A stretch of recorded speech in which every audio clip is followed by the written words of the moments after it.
उपासे श्रेयपति मयि स्थितो मदङ्गेषु स्वतन्त्रो व्याप्तवान् हरिः स विष्णुश्चास्वतन्त्रं मां स्वेच्छया वर्तयत्यजः स्वात्मनस्तस्य पूजास्युः मनोवाक्कायवृत्तयः ममैताः इति कर्तारम् उद्देश्यं च हरिं स्मरे धर्मविज्ञानवैराग्यपरमैश्वर्यशालिनः आनन्दतीर्थभगवत्पादान् वन्दे निरन्तरम् आनन्दतीर्थोपदिष्टो निधिर्नारायणः क्वयः प्रदर्शितो येन सम्यक् जयतीर्थं तमाश्रये सत्याभिज्ञकराब्जोत्थान् पञ्चाशद्वर्षपूजकान् सत्यप्रमोदतीर्थार्यान् नौमि न्यायसुधारतान्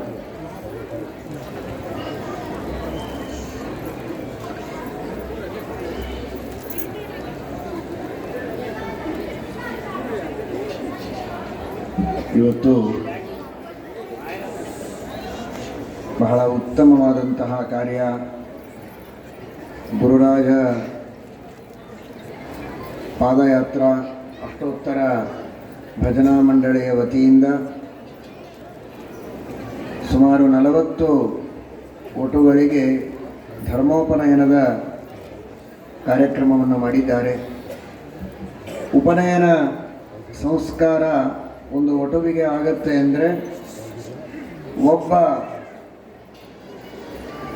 ವಿಪ್ರ ತಾನು ಉತ್ತಮವಾದ ಸಂಸ್ಕಾರವಂತನಾಗಿ ಮಂತ್ರದ ಜಪವನ್ನು ಮಾಡಿ ಗಾಯತ್ರಿಯ ಜಪವನ್ನು ಮಾಡಿ ನಿತ್ಯದಲ್ಲಿ ಸಂಧ್ಯಾವಂದನವನ್ನು ಮಾಡಿ ಉತ್ತಮವಾದಂತಹ ಬ್ರಹ್ಮತೇಜಸ್ಸನ್ನು ಪಡೆದುಕೊಳ್ಳುವಂತಹ ಒಂದು ಸಂಸ್ಕಾರ.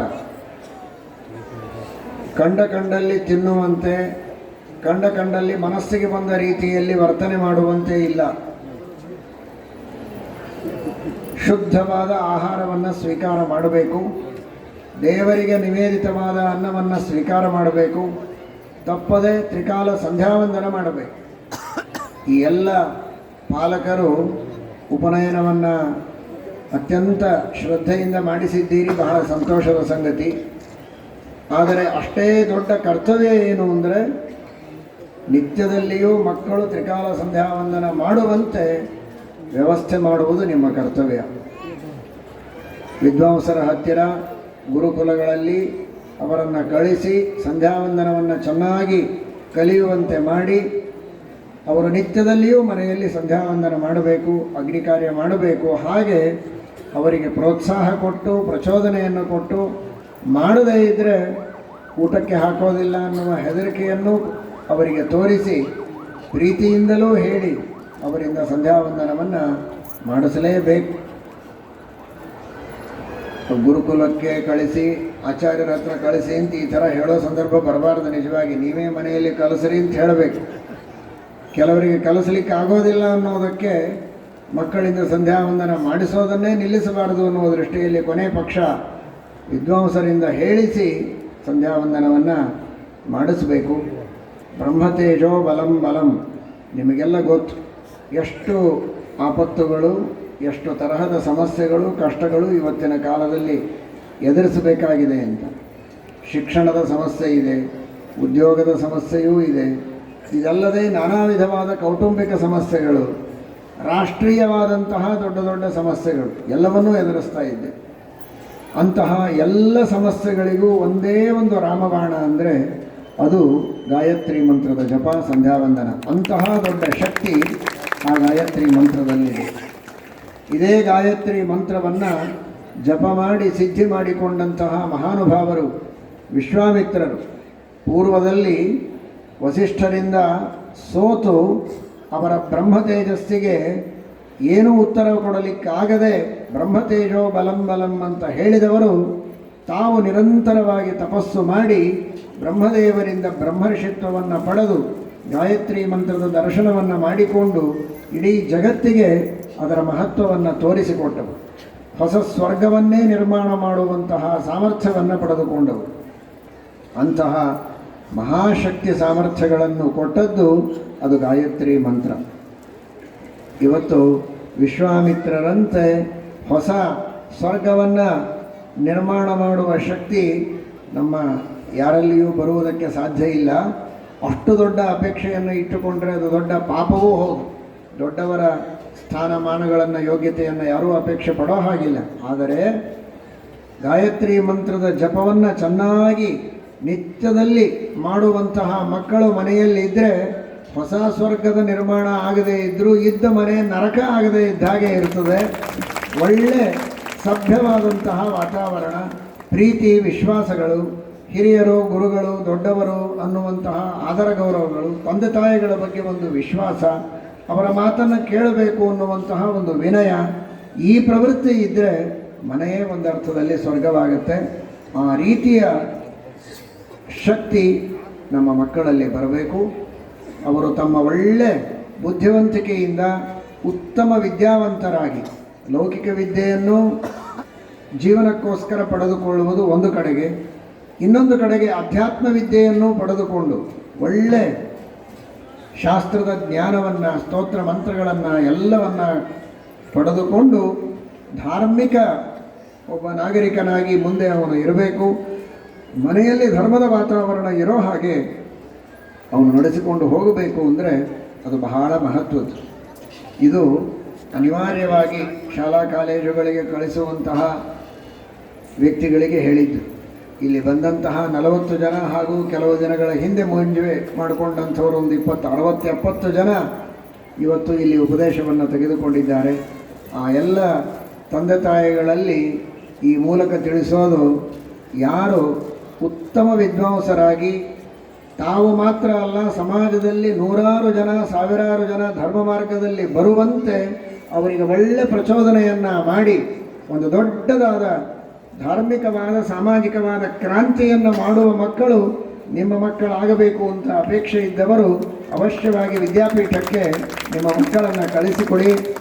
ಗುರುಕುಲ ಪದ್ಧತಿಯಲ್ಲಿ ಅವರು ಶಾಸ್ತ್ರದ ಅಧ್ಯಯನವನ್ನು ಮಾಡಿ ಒಳ್ಳೆ ವಿದ್ವಾಂಸರಾಗಿ ತಾವೂ ಧಾರ್ಮಿಕರಾಗಿ 4 ಜನರಿಗೂ ಧರ್ಮ ಮಾರ್ಗವನ್ನು ತಿಳಿಸುವಂತಹ ಸ್ಥಾನದಲ್ಲಿ ಆ ಎಲ್ಲ ಮಕ್ಕಳಿರಲಿ. ಎಷ್ಟೇ ಉನ್ನತ ವಿದ್ಯಾವಂತರಾದರೂ ಕೂಡ ಲೌಕಿಕ ಮಾರ್ಗದಲ್ಲಿ ಎಲ್ಲಿಯಾದರೂ ಉದ್ಯೋಗ ಮಾಡಿ ಇನ್ನೊಬ್ಬರಿಗೆ ನಮಸ್ಕಾರ ಮಾಡಿ ಅವರು ಇಸ್ಕೊಳ್ಬೇಕು ದುಡ್ಡನ್ನು. ಇಲ್ಲಿ ಮಾತ್ರ ಎಲ್ಲರೂ ಬಂದು ನಮಸ್ಕಾರ ಮಾಡಿ ಪಾದ ಮುಟ್ಟಿ ದಕ್ಷಿಣೆ ಕೊಟ್ಟು ಹೋಗ್ತಾರೆ. ಯಾವ ರೀತಿ ನಿಮ್ಮ ಮಕ್ಕಳಾಗಬೇಕು ಅಂತ ನಿಮಗೆ ಅಪೇಕ್ಷೆ ಇದೆ ಅಂತ ನೀವೇ ಚಾಯ್ಸ್ ಮಾಡಿ ಅವರನ್ನು ವಿದ್ಯಾಪೀಠಗಳಿಗೆ ಅವಶ್ಯವಾಗಿ ಕೊಟ್ಟು ಕಳಿಸಿ ಉತ್ತಮ ವಿದ್ಯಾವಂತರನ್ನಾಗಿ ಮಾಡಬೇಕು. ಕೊನೆಯ ಪಕ್ಷ ಅವರು ಲೌಕಿಕ ವಿದ್ಯೆಯಲ್ಲಿ ಇದ್ದವರಾಗಿದ್ದರೂ ಕೂಡ ಸಂಧ್ಯಾವಂದನ, ದೇವರ ಪೂಜೆ, ವಿಷ್ಣು ಸಹಸ್ರನಾಮ, ವಾಯುಸ್ಥಿತಿ ಮೊದಲಾದ ಸ್ತೋತ್ರಗಳ ಪಠಣ, ಉತ್ತಮವಾದಂತಹ ಸದಾಚಾರವನ್ನಾದರೂ ಇಟ್ಟುಕೊಂಡು ಧರ್ಮ ಮಾರ್ಗದಲ್ಲಿರುವಂತೆ ನೀವು ಪ್ರಯತ್ನ ಮಾಡಲೇಬೇಕು. ಅದೇ ನಿಮ್ಮ ದೊಡ್ಡ, ಎಷ್ಟು ಉತ್ಸಾಹದಿಂದ ಉಪನಯನವನ್ನು ಮಾಡಿದ್ದೀರಿ, ಇಷ್ಟೇ ಉತ್ಸಾಹದಿಂದ ಆ ಮುಂದಿನ ಕಾರ್ಯವನ್ನು ನೀವು ಮಾಡಬೇಕು. ಪುರುಷರು, ತಂದೆ ಹಾಗೂ ತಾಯಿ ಇಬ್ಬರದೂ ಜವಾಬ್ದಾರಿ ಇದು.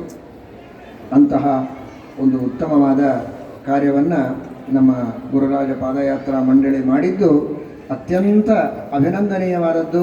ಅನೇಕ ಬಾರಿ ಈ ತರಹದ ಕಾರ್ಯಕ್ರಮಗಳನ್ನು ಮಾಡಿದ್ದಾರೆ. ಪಾದಯಾತ್ರಾ ಕಾರ್ಯಕ್ರಮವನ್ನು ನಿರಂತರವಾಗಿ ಅವರು ಮಾಡ್ತಾನೇ ಇದ್ದಾರೆ.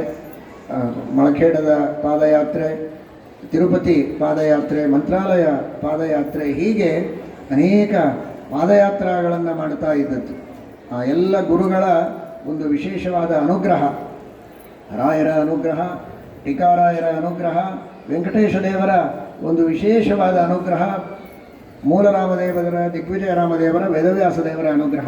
ಮೊಳಖೇಡಕ್ಕೆ ಪಾದಯಾತ್ರೆ ಮಾಡುವಾಗ ಅಲ್ಲಿ ರಾಮದೇವರ ಸನ್ನಿಧಾನವೂ ಇರುತ್ತದೆ. ಎರಡೂ ಉದ್ದೇಶದಿಂದ ಅವರು ಯಾತ್ರೆಯನ್ನು ಮಾಡಿರ್ತಾರೆ. ಆ ಎಲ್ಲ ಹರಿವಾಯು ಗುರುಗಳ ಒಂದು ವಿಶೇಷ ಅನುಗ್ರಹ ಅವರ ಮೇಲಿದ್ದದ್ದರಿಂದ ಇಷ್ಟು ಯಶಸ್ವಿಯಾಗಿ ಈ ಕಾರ್ಯಕ್ರಮವನ್ನು ಮಾಡುವುದಕ್ಕೆ ಸಾಧ್ಯವಾಗಿದೆ.